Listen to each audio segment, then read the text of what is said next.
আজকের এই জনসমাবেশের ঢাকা 15 আসনে আজকের এই আয়োজনের আমাদের প্রধান অতিথি, প্রধান আকর্ষণ, যাকে ঘিরে আজকের এই জনসমাবেশ, ডাক্তার শফিকুর রহমান।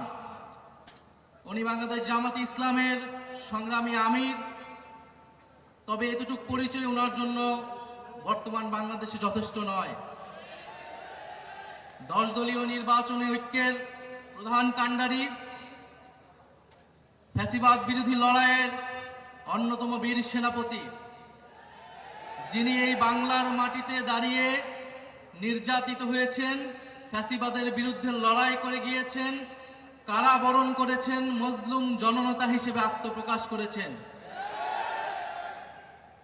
আমাদের সবার সৌভাগ্য যে ঢাকা 15 আসন থেকে উনি নির্বাচনে দাঁড়াচ্ছেন এবং আজকে আনুষ্ঠানিকভাবে নির্বাচনের প্রচারণা শুরু হলো।